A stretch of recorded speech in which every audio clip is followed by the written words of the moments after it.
네, 방금 소개받은 한국지방행정연구원의 최성원이라고 합니다. 제가 오늘 발표할 내용은 이제 타당성 조사 제도가 도대체 어떤 거고 타당성 조사를 왜 하는 건지에 대해서 좀 이야기를 해드리고요. 그다음에 저희 기관에서 500억이 넘는 사업에 대해서는 이제 타당성 조사 전문 기관으로 지정이 돼 있습니다. 그래서 학교 복합 시설 공동 타당성 조사를 했던 경험이 있어서 그걸 토대로 향후에는 어떻게 좀 개선했으면 좋겠다라는 그런 부분을 위주로 제가 한번 설명을 드리도록 하겠습니다. 일단 뭐 저희 기관에서도 사실 지자체분들 대상으로 이런 공무원 교육을 되게 많이 하거든요. 1년에 한 4번 정도 이렇게 하는데 사실 이렇게 교육청분들 앞에서 교육하는 건 이제 처음입니다. 그래서 저희 기관에 대해서 조금 소개를 간단하게 드리고, 그다음에 이 타당성 조사라고 하는 게 이제 어떤 절차로 되고, 그다음에 뭐 주요 내용들은 어떤 걸 검토하고, 뭐 의뢰서 같은 거는 어떻게 작성해야 되는지를 좀 설명을 드린 다음에 제가 했던 그 공동 타당성 조사에서 조금 쟁점이 됐던 부분이 있거든요. 이제 그런 부분들을 조금 설명을 드리면 좋을 것 같고요. 그리고 이제 마지막으로 이 공동 이게 복합 시설 할 때 사실은 이게 공동 투자 심사를 가는 경우도 있고, 그리고 행안부 그냥 중앙 투자 심사로 올라오는 경우도 있습니다. 근데 만약에 이제 중앙투자심사 행안부 중앙투자심사로 올라왔을 때 어떤 것들을 조금 유의하면 좋은지에 대한 거를 조금 적어놨거든요. 그런 거 간단하게 한번 설명을 드리겠습니다. 일단 저희 기관은 뭐 원래는 이제 지방자치단체가 사실 타당성 조사를 업체를 직접 기관을 선정해 가지고 타당성 조사를 했었거든요. 그러다 보니까 사실 지자체에서 아니면 교육청에서 원하는 계획이 있으면 그 계획에 대해서 이거는 못합니다라고 말을 못하잖아요. 보통은 다들 이제 갑을 관계가 있다 보니까 그럼 어떻게든 그 갑이 원하는 어떤 사업 계획 아니면 뭐 그런 것들을 만들어야 되니까 그 거꾸로 이제 그 경계성이나 이런 것들을 이제 만들어 옵니다. 그냥 뭐 BC가 뭐 1.0, 뭐 1.002 이런 식으로 이제 만들어 오는데, 그러다 보니까 이게 투자 심사에서 사실은 타당성 조사 결과를 토대로 이제 판단을 하는데 이게 객관적으로 판단이 안 되는 거예요. 그러다 보니까 이제 감사원에서 이제 이런 지적이 좀 있었고, 그러면 이제 전문성하고 객관성을 갖춘 이런 독립기관을 좀 설치를 하자. 라고 해서 이제 저희 기관 같은 이제 전문 기관이 좀 생기게 됩니다. 뭐 저희 연구원은 사실은 생긴 지는 조금 오래됐어요. 1984년도에 연구원이 설립됐는데 저희 센터가 생긴 거는 이제 14년도에 지방재정법이 개정이 되고 이제 거기에 따라서 전문기관이 고시가 됩니다. 그때 이제 저희 그 지방투자사업관리센터가 그 연구원 안에 이제 설치가 되었다고 보시면 될 것 같아요. 뭐 연역은 14년도부터 생겼으니까 그때부터 이제 지방재정법에 따른 타당성 조사를 계속 해왔습니다. 저희가 뭐 이게 가장 큰 본업이고 나머지 이제 16년, 19년 쭉 가면서 이상하게 다른 기관에서도 계속 이제 전문 기관을 저희를 계속 지정을 하더라고요. 그래서 뭐 저 기재부 등 뭐 저기 교통부 등 이제 그런 데서 전문 기관을 좀 지정해가지고 됐었고, 여기 아래 보시면 네 번째 이제 행안부 교육부 공동 타당성 조사 이제 요것도 이제 저희 업무 범위라서 오늘 이제 요거에 대해서 좀 더 설명을 드리면 될 것 같습니다. 그럼 지금까지 저희가 타당성 조사를 도대체 몇 건 했냐를 한번 제가 저희 홈페이지에 보면 이게 다 올라와 있거든요. 그래서 직접 보시면 2014년 이후에 저희가 타당성 조사를 거의 한 550건 정도 했습니다. 그럼 이게 2025년 1차까지 지금 집계된 거고 2차, 3차, 4차까지 하면 거의 뭐 600건이 넘는다라고 보시면 될 것 같아요. 그래서 그 중에 이제 공동 타당성 조사는 1차까지는 이제 6건밖에 없었습니다. 또 이후에 이제 뭐 제가 기억하기로 뭐 광명 초등학교에서 또 공동 타당성 조사를 지금 의뢰하신 것 같고, 이제 그런 거는 또 다른 박사님들이 이제 과제를 하고 계시더라고요. 그러면 이제 타당성 조사에 대해서 한번 설명을 드릴 텐데, 타당성 조사의 법적 근거는 결국에는 지방재정법에 보면 명확하게 잘 나와 있습니다. 결국에 이제 투자 심사를 하기 전에 이제 행안부에서 정하는 전문기관에 의뢰해서 이제 타당성, 이제 그 사업에 대한 타당성을 좀 객관적인 근거에 따라 이제 검증하는 거를 이제 타당성 조사라고 하거든요. 그럼 이 타당성 조사를 왜 하냐 하면 결국에는 투자 심사 하기 위한 그런 사전 절차라고 보시면 될 것 같습니다. 그래서 투자 심사의 이제 합리적인 결정을 좀 지원하기 위해서 이제 한다고 보시면 되고, 이 타당성 조사를 하고 나서 이제 투자 심사를 통과해야지만 사실 교육청이든 지자체든 예산을 편성하고 그 이후 절차를 하실 수 있거든요. 그러면 이제 예산을 편성하고 나서야 이제 뭐 설계도 발주하고 아니면 이제 뭐 공사도 하고 이제 이렇게 진행할 수 있다라고 보시면 될 것 같습니다.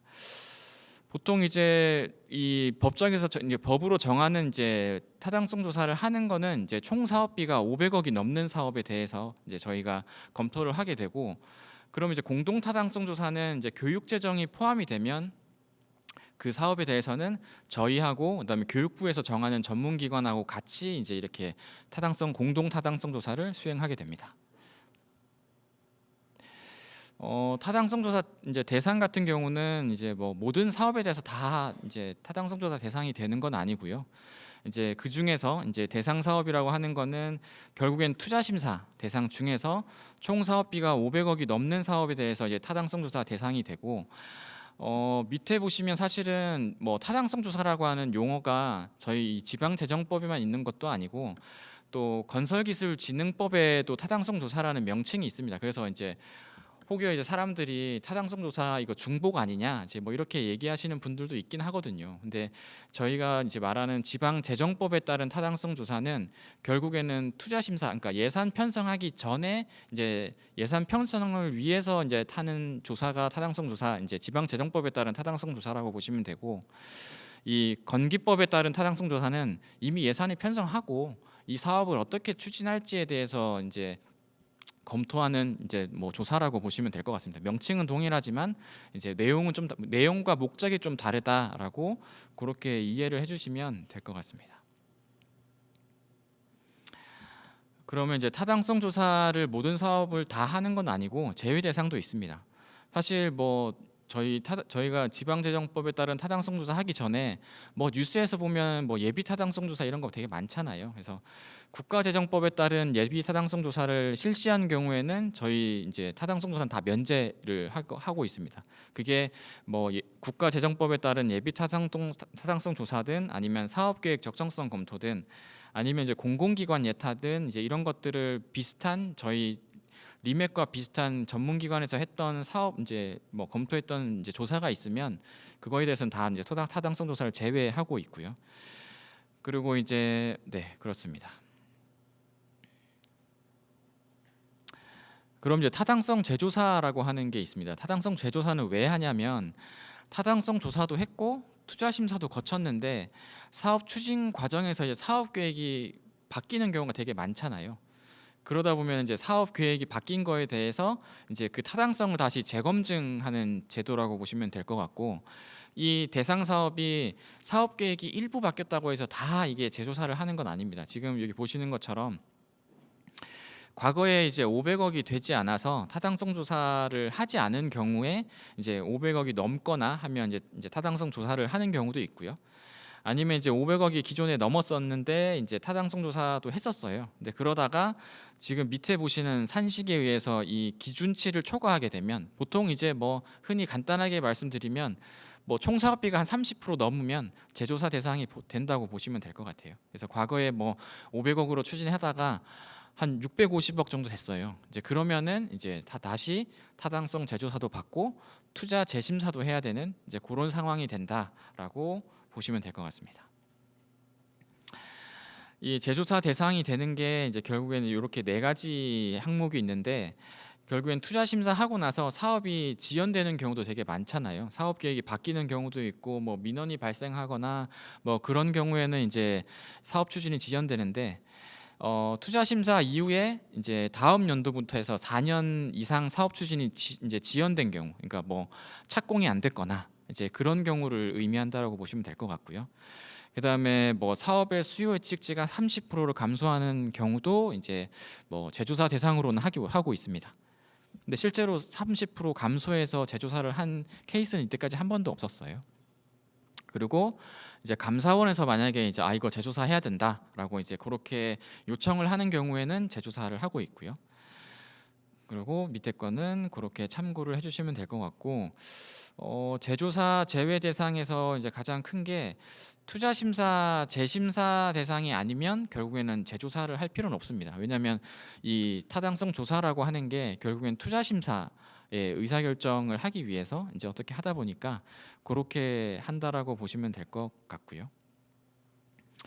그럼 이제 타당성 조사 절차에 대해서 한번 설명을 한번 드리겠습니다. 뭐 타당성 조사를 뭐 하고 싶다고 해서 이제 그냥 의뢰만 하면 바로 이제 타당성 조사를 하고 그 결과를 받을 수 있는 건 아니고요. 타당성 조사를 이제 의뢰를 하시면 그 사업에 대해서 검토를 하게 됩니다. 이게 지금 제가 발표 자료가 다 사실은 행안부나 아니면 지자체에 발표를 했던 자료라서, 지자체를 이제 뭐 교육청 아니면 행안부를 교육부라고 이렇게 바꿔서 이제 이렇게 보시면 아마 더 맞을 거라고 보시면 될 것 같아요. 그래서 이 타당성 조사를 의뢰를 해주시면 이제 저희 뭐 교육부든 아니면 그 전문기관이든 이제 이 사업이 타당성 조사를 수행할 만큼 사업 계획이 구체적인지를 검토를 합니다. 그 구체적인 이제 검토를 해서 이게 타당성 조사 할 만큼의 어떤 계획이 좀 이렇게 좀 구체적이지 않다, 좀 사업 계획이 좀 부실하다라고 하면 이제 저희 선정위원회에서 이 사업은 조사를 못하겠다라고 해서 반려하는 경우도 있습니다. 그러면 반려받고 다음에 좀 보완해서 다시 조사를 의뢰하시면 되고요. 그러면 이제 그 과제선정위원회에서 이제 하는 걸로 결정이 됐어요. 그러면 이제 약정을 체결을 합니다. 그게 이제 전문기관하고 이제 이제 교육청하고 이제 교육부 전문기관하고 이제 그렇게 약정은 하고, 저희는 이제 지자체랑 이제 그렇게 약정을 체결하게 됩니다. 이게 사실은 이 절차가 명확하게 좀 이렇게 좀 정리가 되면 좋은데, 공동 타당성 조사를 의뢰를 할 때 교육청은 또 교육부로 하고 또 지자체는 행안부로 해서 나중에 결론적으로 이게 공동 타당성 조사인 것 같다라고 하면 그제서야 이제 이렇게 같이 합쳐서 하는 걸로 이제 그렇게 결정이 되거든요. 그래서 이제 그렇게 약정을 체결하게 되면 이제 뭐 중간 보고도 하고 최종 보고도 하고 이제 결과를 이렇게 통보해주는 식으로 저희가 조사를 하게 됩니다. 이게 이제 그럼 이제 타당성 조사를 신청하는 것도 이제 신청 시기가 딱 정해져 있어요. 보시면은 이제 행안부 같은 경우는 연 4회를 신청하게끔 이제 그렇게 이제 운영 기준에 제시가 돼 있고, 교육부 같은 경우는 지금 제가 빨간색으로 이렇게 칠한 이제 1차, 3차 요 기간에만 이제 타당성 조사를 신청하게끔 돼 있습니다. 결국에는 이제 공동 타당성 조사면 결국에는 1차하고 3차만 이제 아마 그렇게 신청이 된다라고 보시면 될 것 같고, 신청하는 게 일정을 이렇게 조금 제가 적어놨는데, 그 이유가 타당성 조사를 의뢰하면 사전으로 이제 검토하는 절차가 있잖아요. 그 절차가 거의 한 달 정도 소요된다라고 보시면 될 것 같고, 조사를 수행을 한다고 약정을 체결하면 기본적으로 6개월 정도 걸립니다. 그러면 이제 사실은 타당성 조사를 의뢰하고 약정을 체결하고 조사 결과를 받는데 최소 한 7개월 정도 걸리고, 그 이후에나 이제 뭐 투자 심사를 이렇게 의뢰하실 수 있거든요. 그래서 그 일정들을 조금 참고하시라고 이제 이렇게 참고 삼아 넣어놨으니까 뭐 참고해 주시면 되고, 보통은 1차에 신청하셔야 좀 무난하게 이렇게 뭐 신청을 할 수 있는 것 같더라고요. 약정 같은 경우는 사실은 이제 그러니까 교육청에서는 교육부 전문기관하고 약정을 하게 되고, 지자체에서는 저희 이제 리맥하고 이제 약정을 하게 되는데, 사실 교육부 전문기관하고 이제 교육청하고 약정을 할 때 약정 수수료나 어떤 그런 것들은 사실 저희 기관하고는 같지는 않습니다. 근데 이제 지금 제가 말씀드리는 거는 그냥 참고 삼아 지자체에서 약정할 때 이 정도 금액으로 이제 전문기관하고 약정하는구나라고 참고해 주시면 되고, 조사기관은 이제 거의 같으니까 일반적으로 이제 6개월이고요. 그다음에 뭐 조사를 할 때 설문조사가 좀 들어간다라고 하면 기본적으로 7개월, 그리고 사업이 굉장히 복잡하거나 대규모 사업이면 뭐 8개월까지 간 사례는 있습니다. 그리고 이제 뭐 조사를 단축하는 경우가 있긴 한데, 그거는 이제 공타 같은 경우는 거의 없다라고 보시면 될 것 같아요. 그래서 이제 이제 뭐 수수료를 하는데, 사실 수수료는 이제 교육청하고는 별로 상관이 없어서 그냥 참고 삼아 보시면 될 것 같고, 공동 타당성 조사를 제가 했던 사업 같은 경우는 기본 수수료가 7천, 뭐 부가 수수료가 뭐 한 7천, 8천 정도 해가지고 거의 한 1억 4천에서 1억 5천 정도로 이제 약정을 체결해서 그렇게 이제 과제를 수행을 하고 있습니다. 타당성 조사에서 주로 어떤 내용들을 이제 검토를 하는지는 여기 간략하게 표로 한번 참고해 주시면 될 것 같은데, 공동 타당성 조사를 하게 되면 지금 빨간색 표로 체크해 둔 것처럼 학교 설립에 대한 적정성 분석, 그다음에 이제 학교 지방 교육 재정에 대한 영향 이제 검토가 두 가지가 이제 추가가 되고, 그 나머지 부분은 일반적인 타당성 조사와 동일하게 진행이 됩니다. 그래서 저희 기관과 이제 교육부 전문기관하고 같이 조사를 하긴 하지만, 요 빨간색 처진 부분은 이제 교육부 전문기관이 작성하고요. 그다음 나머지 부분은 다 이제 저희 기관에서 이제 작성을 한다라고 보시면 될 것 같습니다. 그럼 이제 그 사업에 대해서 이제 기초 자료도 분석을 하고, 그 현황이 어떻게 되는지, 그다음에 실제로 저희가 현장 조사를 갑니다. 그 현장을 가서 그 담당자들하고 이제 면담을 해서 이제 이 사업에 대한 쟁점이 무엇인지, 그리고 앞으로 조사를 어떻게 이제 해야 될지 그런 방향들을 좀 설정을 하고요. 그 다음에 이제 사업 계획에 대해서 검토를 합니다. 물론 사업 계획 검토할 때 이제 학교 설립에 대한 적정성 분석은 이제 교육부 전문기관이 하는데, 그 보고서를 제가 한번 봤더니 결국에는 학교에 대해서 이제 학생 수 현황 같은 걸 검토한 다음에 학생 수를 추정을 하더라고요. 그래서 실제로 이제 이게 분산 배치가 가능한지, 그다음에 교육 프로그램이 적정한지 이런 것들을 검토를 하고 있습니다. 그리고 이제 저희 같은 경우는 이제 사업 계획 적정성 검토라고 하는데, 이게 시설 계획, 그러니까 지금 이제 학교 부지도 그렇고 학교 시설도 그렇고 복합 시설도 그렇고 이 시설의 연면적이 적정하게 이제 검토가 됐는지, 사업비가 적정하게 추정이 됐는지를 저희가 재검증을 한다라고 보시면 될 것 같고요. 그리고 이제 경제성 분석 같은 경우는 학교 시설은 제외하고 이제 결국에 이제 복합 시설에 대해서만 저희는 이제 경제성 분석을 합니다. 이렇게 해서 경제성 분석을 하고, 그다음에 재무성 분석도 하는데, 재무성 분석은 수익 시설이 아니다 보니까 이것은 이제 그냥 운영 수지 분석 정도로 이제 한다라고 보시면 될 것 같아요. 그리고 정책적 분석을 하고 이렇게 종합 결론을 내는 형태로 지금 진행을 하고 있습니다. 죄송합니다. 물 좀 마시고 하겠습니다.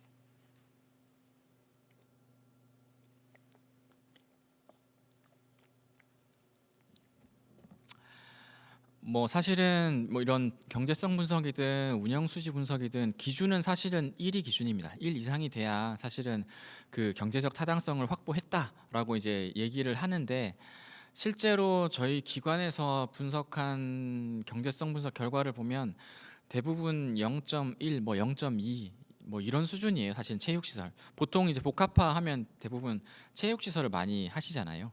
체육시설에 대해서 저희가 검토해본 결과를 보면 경제성이 뭐 사실 1 나오는 경우는 거의 없다라고 보시면 될 것 같고, 이제 뭐 0.2, 0.3 정도 나오는데, 사실은 나중에 뭐 뒤에 제가 한번 설명을 드리겠지만 투자 심사에서 경제성 분석 결과를 그렇게 중요하게 생각하진 않습니다. 근데 물론 이제 보통 뭐 0.1, 0.2가 나오는데 이거는 0.03이 나왔어요. 그러면 이제 이거는 좀 그래도 뭔가 문제가 있는데라고 이제 판단을 하지만, 그냥 일반적인 수치가 나오면 그거는 그냥 그렇다라고 보시면 될 것 같고, 결국에 사업을 가부를 결정하는 것 자체가 결국에는 이 사업이 필요하냐, 그리고 돈이 있냐, 그다음에 주위에 민원이 없냐, 이제 이런 걸로 보통은 좀 정책적으로 판단하는 경우가 많다라고 보시면 될 것 같아요.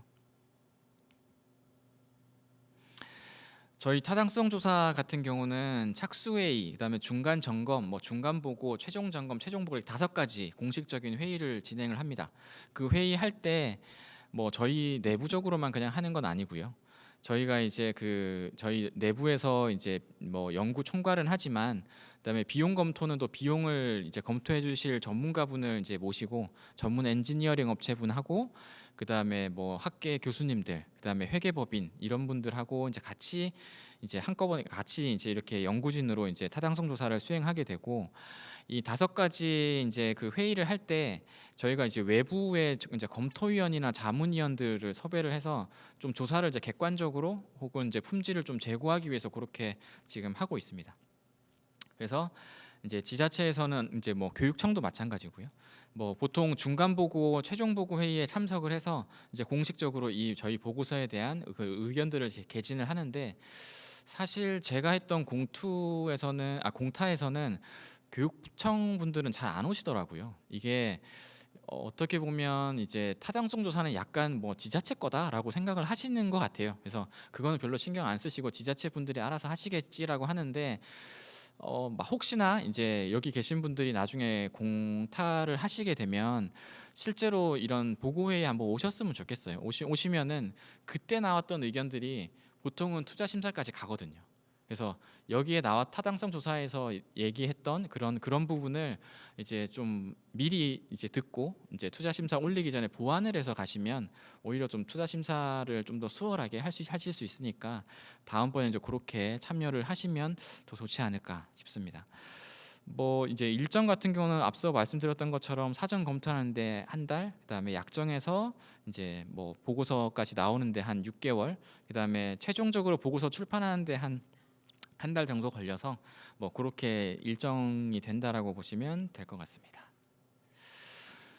그러면 이제 이 타당성 조사 의뢰서를 어떻게 좀 작성을 해야 되는지를 좀 보셔야 되는데, 사실은 그냥 작성하시기가 조금 쉽지 않으실 거예요, 사실은. 그래서 보통은 저희는 이제 지자체 분들한테는 그러면 보통 다른 이제 뭐 시군 지자체 분들한테 협조를 좀 구해서 좀 의뢰서를 받으셔라라고 이제 보통은 이야기를 해드리거든요. 그럼 이제 그걸 참고 삼아 이제 이렇게 작성하시면 아마 훨씬 수월하게 작성하실 수 있을 것 같아요. 일단 타당성 조사를 하려면 사업 계획이 확정이 돼 있어야 됩니다. 그러니까 이 사업에 대한 필요성이든 아니면 이 사업에 대한 경제성을 분석하려면 이제 지자체든 교육청에서 생각하는 사업 계획이 딱 구체화돼 있어야 되는데, 그렇지 않은 경우가 되게 많아요. 예를 들면 뭐 입지가 원래 여기 이쪽에 하기로 했는데 아니에요, 저쪽에 할 수도 있고 이쪽에 할 수도 있어요. 이제 그렇게 막 바뀌는 경우도 되게 많거든요. 그리고 이제 뭐 사업비도 그렇고 이제 사업 규모든 이런 게 뭐 좀 늘 수도 있고 줄 수도 있고 뭐 이렇게 얘기하시는 분들이 있다 보니까 이 타당성 조사를 하시기 전에는 딱 확정된 어떤 그런 계획이 있어야 된다라고 보시면 될 것 같고, 그다음에 사업비든 이제 수요 예측, 아까 저기 뭐 소장님도 계속 이제 투자 심사에서 뭐 수요가 뭐 부족하다, 수요를 객관적으로 추정해라 뭐 이런 얘기를 많이 하신다고 했잖아요. 그래서 저희 이제 타당성 조사 할 때도 이런 예측 자료들을 요구를 합니다. 그런 것들을 제출해 달라고. 물론 저희가 타당성 조사를 하면 실제로 저희 기관에서 또 수요를 별도로 예측하고 이렇게 하긴 하지만 일단 지자체에서 어떻게 결국에는 이 사업 계획을 어떻게 꾸렸는지가 결국에는 수요를 기반해서 했으면 이게 저희가 검토하더라도 이제 적정하게 나올 거고, 그게 아니라면은 이제 저희가 검토한 결과가 좀 부정적으로 나올 수가 있거든요. 그래서 그런 것들을 이제 명확히 좀 제시를 해달라고 이제 그렇게 이야기를 하고 있습니다. 그리고 저희가 좀 포커스를 맞추는 거는 이게 시설 사업이긴 하지만 이제 경제성 분석을 하든 운영 수지 분석을 하든 그 운영 계획이 굉장히 중요합니다. 이 운영 계획을 뭐 이렇게 운영하냐 저렇게 운영하냐에 따라서 경제성이든 운영 수지든 그 결과값이 굉장히 많이 바뀌어요. 이제 그런 것들이 있기 때문에 이제 그 운영 계획을 좀 합리적으로 이제 제시를 해달라고 이제 그렇게 얘기를 하고 있고요. 그리고 저희가 조사를 위한 어떤 그런 이제 뭐 자료들을 조금 제출을 해달라고 합니다. 현황을 좀 정확히 파악할 수 있게 뭐 도면이라든지 아니면 뭐 이런 것들을 좀 증빙 자료로 좀 요구를 하고 있고, 기타 이제 필수 자료라고 해서 이런 것들은 뭐 사실은 공동 타당성 조사에는 이제 뭐 적용이 안 되는 그런 뭐 내용이라고 보시면 될 것 같아요. 그리고 타당성 조사를 하시다가 이제 철회하시는 경우도 있고 그다음에 또 반려하는 경우가 있는데, 이제 그런 경우는 보통 이제 사업을 추진하시다가 뭐 지자체장이 바뀌거나 아니면 또 교육청 또 뭐 이렇게 정책이 바뀌면 이 사업을 안 하는 경우가 있잖아요. 그러면 이제 철회를 해서 그렇게 가시는 경우도 있다라고 보시면 될 것 같습니다. 타당성 조사를 위한 준비 자료가 이제 간략하게 이제 표로 이렇게 제시가 돼 있긴 한데, 뭐 보시면은 뭐 어떤 내용인지는 다 아실 것 같아요. 이제 사업 개요라든지 결국에는 이 사업을 추진해야 되는 목적이 좀 이제 분명해야 되고, 경위가 어떻게 되는지, 주체가 어떻게 되는지, 그리고 관련 법령은 뭔지, 그리고 이 공간 계획에 대해서 수요 추정을 기반해서 어떻게 보면 이제 연면적이라든지 규모를 추정을 했는지, 그리고 그 추정한 면적이 뭐 공간 계획이 뭐 예를 들면 체육 시설이면 이거는 뭐 여기는 체육관, 여기는 뭐 수영장, 아니면 저기는 뭐 다른 거, 이렇게 그 공간 계획을 다 이제 했는지, 이제 그런 것들에 대해서 좀 저희가 보고 있고, 운영 계획 같은 경우는 이제 운영비를 추정을 할 때 이제 운영비, 뭐 운영 관리비, 그리고 또 실제로 이 시설을 운영하기 위해서 그냥 운영 설비비 같은 것들이 되게 많이 들어가더라고요. 뭐 책걸상 같은 비용도 있고, 아니면 뭐 그런 것들에 대해서 이제 요구를 저희가 하게 하고 있습니다. 그리고 이제 총 사업비를 추정을 하실 때 이제 뭐 지자체 분들이 하기가 조금 어려우신 부분이 있긴 하지만, 이제 뭐 이게 저기 조달청에 들어가시면 그 조달청에 이제 그 공사비 정보광장이라고 있습니다. 그 공사비 정보광장에 들어가시면 그런 관련 건축 공사비 자료가 되게 많아요. 그래서 그런 자료들을 좀 토대로 나중에 의뢰서를 좀 이렇게 구축하시면 좀 더 좋지 않을까 싶고요. 그래서 그리고 그 시설이 이제 몇 층으로 이제 하실 건지, 지하는 어떻게 할 건지, 이런 것들을 좀 더 구체적으로 이제 하셔야 된다라고 보시면 됩니다. 요거는 이제 복합 단지 개발 사업인데, 요거는 뭐 공타랑은 별로 관련이 없어서 이제 넘어가겠습니다. 제가 이제 공동 타당성 조사를 할 때 이제 좀 이게 좀 아쉽다라고 했던 부분이 이제 여기 나와 있는 부분인데, 사실 학교 복합 시설을 추진하는 이유는 뭐 제가 볼 때는 명확한 것 같아요. 지자체 입장에서는 사실 인근 주민들이 우리 동네에는 체육관이 없어요, 좀 지어주세요라고 할 거거든요. 그러면 그런 민원들에 대응하려고 했더니, 뭐 수도권 같은 경우는 특히나 또 땅값이 비싸요. 그럼 그 땅을 이제 구매를 하려면 이제 비용도 굉장히 많이 들고, 설령 이제 구매할 수 있는 땅이 없는 지자체도 되게 많거든요. 그러다 보니까 또 이제 같이 이렇게 복합 시설로 하면 예산도 좀 절감이 되고, 또 시설도 좀 더 아무래도 이제 주민들만 오는 게 아니라 학생들도 쓰다 보니까 좀 더 효율적인 운영이 되겠다라고 해서 지자체 입장에서는 그렇게 이제 추진을 하고 있습니다. 아마 교육청에서도 그럴 것 같아요. 혼자 이제 이런 시설 짓는다고 하면 비용도 굉장히 부담이 되고, 그리고 학교에서는 자기네도 이제 생존 수영도 이제 의무화됐기 때문에 수영장도 좀 있어야 되고 뭐 이런 얘기를 하실 것 같거든요. 이게 결국에는 서로 이제 윈윈 되는 이제 그런 부분이 있기 때문에 이런 복합 시설이 추진된다라고 이제 하는데, 실제로 제가 이제 이런 복합 시설에 대해서 타당성 조사를 하다 보니까 이게 되게 만만치 않더라고요. 이 지금 아래에 지금 보신 것처럼 지자체, 뭐 교육청, 그다음에 주민, 인근 주민도 되고, 그다음에 학교에 계신 학부모들 입장은 또 다른 경우도 있고, 또 학교에 계시는 또 교사분들 또 입장도 또 다르더라고요. 그러니까 이게 워낙에 이제 이해관계자가 많다 보니까, 사실은 저희가 타당성 조사를 할 때 타당성 조사를 하는 그 추진 주체가 사실은 되게 없어요, 사실은. 이게 뭐 예를 들어서 제가 타당성 조사를 하면서 이 사업 계획을 좀 이렇게 좀 구체화 좀 해주세요, 이걸 이렇게 하고 저렇게 하고 이렇게 보완하면 훨씬 좋을 것 같아요라고 이제 제가 지자체 분들한테 오히려 거꾸로 얘기를 하거든요. 그럼 그 지자체 분들이 잘 들어요. 제 얘기를 잘 듣고 그냥 가십니다. 가서 아무런 얘기가 없어요. 그 나중에 다시 제가 물어보면 뭐라고 하시냐면, 그 시설은 교육청 소관이라 저희가 어떻게 할 수 없습니다, 이런 얘기를 하시거든요. 그거를 제가 중간 보고 최종 보고 때 계속 얘기를 했어요. 좀 바꿔달라. 이거 나중에 이렇게 해서 투자 심사 올라가면 결국에는 통과 안 된다라고 했는데도 그냥 귀뚱으로 들으시는 건지 뭔지 모르겠는데, 이제 그런 관계가 좀 있었습니다.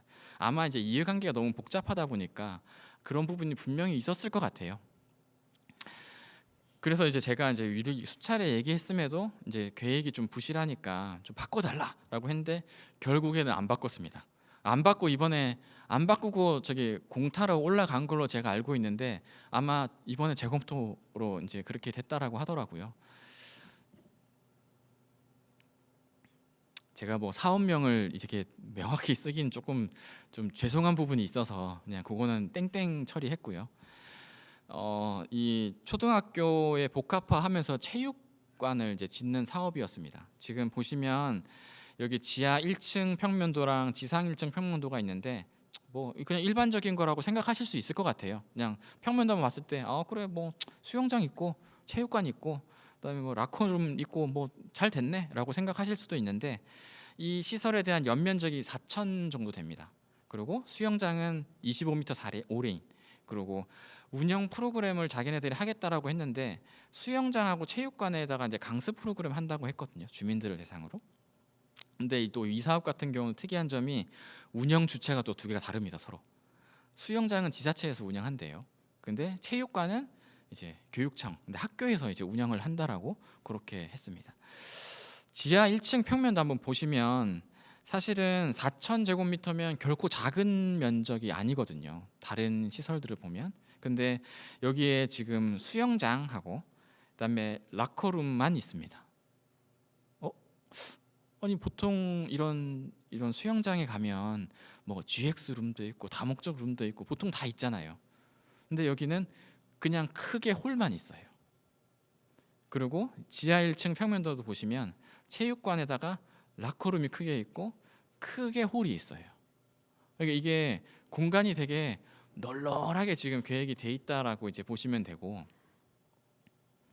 저희 보고서에도 다 이제 제가 넣어놓긴 했지만 체육관 사실 사례만 좀 찾아봐도 이 면적이 되게 과하고 이 공간 구성이 좀 이상하다라는 걸 충분히 아실 수 있거든요. 뭐 여기에는 제가 그냥 단순히 그냥 뭐 어떤 시설이 들어있는지 면적이 어떤지 이런 것만 제가 참고 삼아 넣어놨지만 이 지금 주에 달려 있는 그 보고서에 실제로 들어가 보면 그 면적을 어떻게 구성했는지 뭐 어떻게 계획했는지가 다 이제 구체적으로 좀 나와 있으니까 그런 것들 좀 참고를 하시면 좋을 것 같아요. 그래서 이제 그렇게 공타로 이제 하는 이제 복합 시설 같은 경우가 지자체에서 추진하는 그 국민체육센터랑 굉장히 비슷합니다. 굉장히 비슷하고 단지 학생이 같이 이용하냐 안 하냐 이제 그 차이만 있지 실질적으로는 거의 동일하거든요. 그 뭐 시설 구성 같은 것들은. 그래서 보시면은 여기서 이제 그 저기 나오는 면적들이 대부분 뭐 2,900제곱미터 아니면 3,700제곱미터. 그리고 제가 이제 그 복합 시설이 너무 이제 그러다 보니까 실제로 제가 원동초, 그러니까 오산에 있는 원동초 스포츠 센터가 운영이 잘 된다라고 그때 누가 이야기를 해주셔가지고 거기 가서 직접 봤더니 실제로 운영을 되게 촘촘하게 잘 이렇게 운영하고 계시더라고요. 근데 여기는 면적이 3,000 정도밖에 안 됩니다. 근데 이제 여기에서 이제 그 자기네들 추진하겠다고 하는 거는 4,000 정도였거든요. 그러다 보니 이제 시설 계획이 굉장히 비대하게 되고 그러면 사업비가 굉장히 크게 되는 이제 그런 상황이 좀 발생을 했습니다. 그리고 이제 두 번째로 이제 운영 프로그램을 좀 말씀드리고 싶은 게 이게 이제 저기 교육청하고 지자체에서 제시한 운영 프로그램이거든요. 그냥 봤을 때는 사실 별 문제가 없어요. 이게 앞에 위쪽에 있는 표가 수영장입니다. 수영장을 이제 이렇게 운영하겠다라고 하는 건데 새벽 강습 보통 이제 강습 프로그램이 1시간 단위로 이제 되다 보니까 이제 7시부터 8시, 8시부터 9시까지 이렇게 이제 강습을 이제 한다고 하고요. 그다음에 9시부터 15시까지는 학교에서 이용한다고 합니다. 그 이후는 이제 강습을 다시 시민들 대상으로 강습한다고 하는데 그냥 봤을 때는 그렇지 이렇게 운영할 수 있지라고 하는데 이런 세부적인 운영 계획을 저희가 요구를 하면 그때 준 의견이 뭐였냐면 그래서 이제 새벽 강습 금요일 뭐 월요일이든 금요일 다 동일하니까요. 1시간당 정원이 20명이래요. 지금 여기가 25m 5레인인데 1시간에 20명 들어가서 이제 강습을 받을 수 있게 한다 하거든요. 그러면 보통 지자체에서 이제 그런 공공체육시설이 운영이 어떻게 되는지 한번 확인을 해보셨으면 좋을 것 같아요. 거기는 사실은 레인당 거의 15명에서 진짜 많은 데는 25명까지 운영을 하거든요. 그래서 이거를 바꿔달라고 제가 계속 요구를 했었어요. 이거 말이 안 된다. 이렇게 좋은 데가 어딨냐. 일반적으로 하는 거대로 좀 바꿔달라고 했더니 결국에는 못 바꿔주시더라고요. 그래서 이제 그렇게 했고 여기 초등학교에서 이제 쓰겠다는 시간 9시부터 15시 굉장히 크죠. 그 여기에 대한 운영 계획을 달라고 했습니다. 저희가 그 생존 수영에 활용하겠대요. 그래서 그렇습니까? 그러면 생존 수영을 과거에 몇 회 하셨고 그 자료를 좀 주세요라고 해서 자료를 받았습니다. 자료를 받았더니 3학년, 4학년 대상으로 6시간 한대요. 6시간. 6시간 하는데 이게 굳이 9시부터 오후 3시까지 월화수목 금을 다 배정을 해야 되나? 라는 생각이 들더라고요. 근데 이것도 계속 얘기했어요. 이 말이 안 된다. 이렇게 되면 결국에는 BC에도 영향을 주고 운영 수지에도 영향 주니까 좀 바꿔주세요라고 했는데도 안 되더라고요. 사실은 정말 이렇게 하려고 했으면은 제 생각에는 앞에 다른 케이스 보니까 이 지역의 다른 학교들, 이제 그 수영장이 없는 학교들 있잖아요. 그 학교들 다 모아서 여기서 이제 생존 수영을 한다든지 어떤 그런 구체적인 계획이 있어야 이렇게 구분한 타당성이 있거든요. 그리고 지금 이렇게만 해가지고 이제 투자 심사 올려본들 뭐 하겠습니까? 저 같은 이런 생각이 안 들까요? 아니란 말이죠. 제가 이제 사실은 저희는 투자 심사를 위한 이제 객관적인 보고서를 쓰다 보니까 저는 이제 이런 안 좋은 점, 그러니까 잘못된 점을 보고서에 다 씁니다. 이거는 이래서 이게 문제고요. 이게 이래서 안 되고요. 뭐 잘한 점은 또 잘한 점대로도 쓰죠. 이제 그런 것들을 쓰면 결국은 그게 나중에 투자 심사에 올라가서 이제 재검토의 그런 사유가 되는 이제 그런 거라고 보시면 될 것 같아요. 그러면 이제 경제성 분석하고 이제 운영 수지 분석하는 거를 그냥 간단히 설명드리겠습니다. 제가 뭐 이거를 뭐 가격 기준 시점을 어떻게 해야 되고 그다음에 할인율은 어떻게 해야 되고 이제 이런 것들을 장황하게 설명하면 뭐 1시간, 2시간 이제 시간이 넘어가니까 이제 그냥 간단히 이제 한번 살펴볼게요. 그러면 경제성 분석이라고 하는 건 결국에 투입되는 비용 대비 편익이 얼마나 나오냐를 하거든요. 그러면 이제 그 비용은 뭐냐면 결국엔 총 사업비에다가 그 시설 운영에 들어가는 30년간의 이제 운영비입니다. 그걸 다 더해서 비용으로 들어가고 편익은 뭐 그냥 간단하게 체육 시설이라고 한정을 할게요. 그러면은 이 시설에 이제 실제로 오는 추정된 수요가 있을 거잖아요. 얼마 사람들이 뭐 한 100명이 온다라고 하면 그 100명에 대한 어떤 그런 가치, 경제적 가치를 곱하면 이제 그게 편익이 됩니다. 그걸 나눠주면 결국에 이제 BC 비율이 되는 이제 그런 상황이고요. 그리고 이제 운영 수지 분석이라고 하는 거는 이제 운영 비용입니다. 운영 비용 대비해서 운영 수입이 얼마나 나오냐를 이제 보는데 운영 비용은 운영비만 들어가고 운영 수입은 앞에 이제 경제성 분석을 했던 그런 수요에다가 실제 이용 요금을 곱하게 됩니다. 그래서 이제 운영 수입을 이제 이렇게 합산해서 그 운영 수지 분석 이제 운영 수지 비율을 도출을 한다라고 보시면 되고 제가 이제 이 말씀을 왜 드리냐면 앞에서 했던 사업들이 결국에는 규모가 되게 과다하고 이게 규모가 크다 보면은 이게 결국에는 이 비용 쪽 그러니까 총 사업비에도 영향을 주고 운영비에도 결국에 영향을 줘요. 그럼 결국에는 이제 경제성이 떨어질 수밖에 없는 상황이거든요. 근데 규모는 되게 큰데 운영 프로그램은 거기에 이제 미치지 못하는 거죠. 이제 노는 공간들이 되게 많다 보니까 그러면 이제 결국에는 이 수요가 떨어지는 형태가 됩니다. 그럼 수요가 떨어지면 결국에는 경제성도 떨어지고 운영 수지도 떨어지고 다 떨어지거든요. 그리고 이제 인근 유사 시설 현황을 저희가 이제 계속 보라고 말씀을 드리는 이유는 사실은 이 사업의 필요성 때문이에요. 사실은 뭐 복합화 시설을 하겠다라고 해서 그냥 학교 부지가 있으니까 여기 하겠다라고 하지만 인근에 바로 옆에 지자체에서 하는 운영하고 있는 체육시설이 있어요. 있으면 사실은 할 이유가 전혀 없는 거죠. 그럼에도 이제 그런 것들에 대해서 세밀하게 안 보시고 그냥 의뢰하시는 경우도 사실은 종종 있습니다. 그러면은 이제 그게 수요에도 영향을 주고 결국에는 사업의 필요성에도 영향을 줘서 저희가 이제 보고서에 이 사업에 이런 옆에 이제 이런 시설들이 있고 이 사업이 굳이 필요 없다라고까지 제가 뭐 단정적으로 이제 보고서에 쓰지는 못하지만 굉장히 부정적으로 이제 쓰게 되는 거죠. 그렇게 해서 이제 올라간다라고 보시면 될 것 같고요. 네, 여기까지가 사실 제가 이제 공동 타당성 조사를 하면서 이제 느꼈던 부분이고요. 사실은 지금 썼던 부분을 좀 이렇게 참고해서 이제 나중에 혹시나 계획을 하실 때 조금 하시면 좋을 것 같고 그리고 나중에 제가 발표 끝나고 혹시나 뭐 질의사항 같은 게 있으시면 잠깐 뭐 그렇게 해주시면 될 것 같습니다. 그리고 이제 앞서 말씀드렸던 것처럼 이게 뭐 복합 시설이 전부 공투로만 가냐? 공투로만 가지 않죠. 이제 중투로 오는 경우가 있습니다. 행안부 중투로 오는 경우가 있는데 제가 했던 사업은 공투로 갔지만 그 전에 이제 몇 번 의뢰됐던 공타 같은 경우는 사실은 행안부 중투를 받았거든요. 근데 또 이제 한편으로는 이런 생각도 들더라고요. 사실 공타 이게 중투는 행안부에서 주관하는 거잖아요.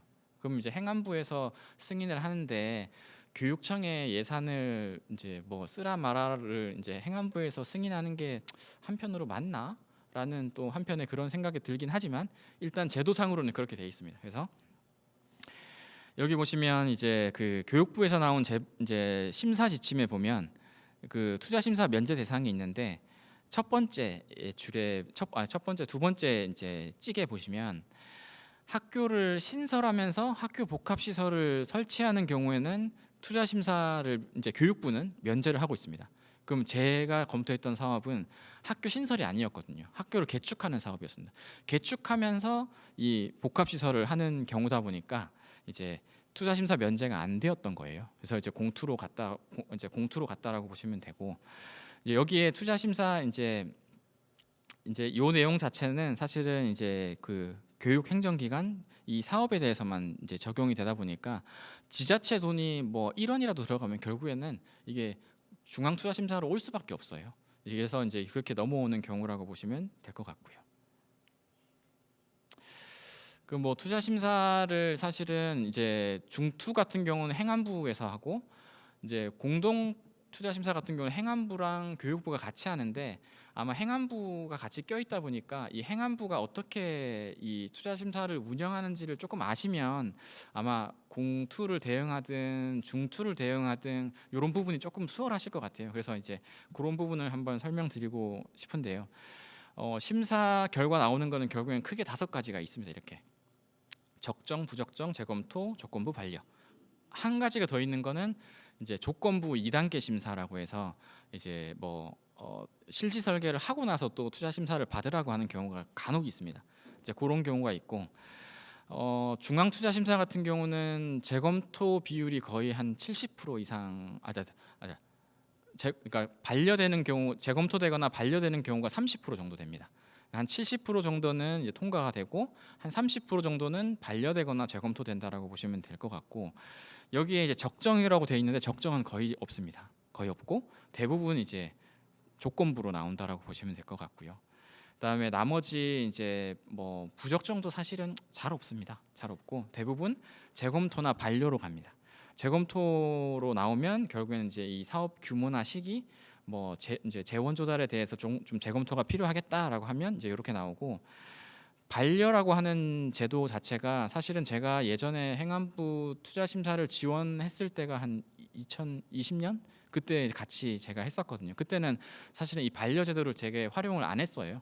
다 그냥 재검토를 하는 형태로 했는데 이제 과제가 너무 많다 보니까 그러니까 이 조사 수가 너무 많다 보니까 아마 반려를 좀 이제 요즘에는 많이 쓰시는 것 같아요. 그래서 투자 심사를 이제 할 때 좀 이렇게 명확하다.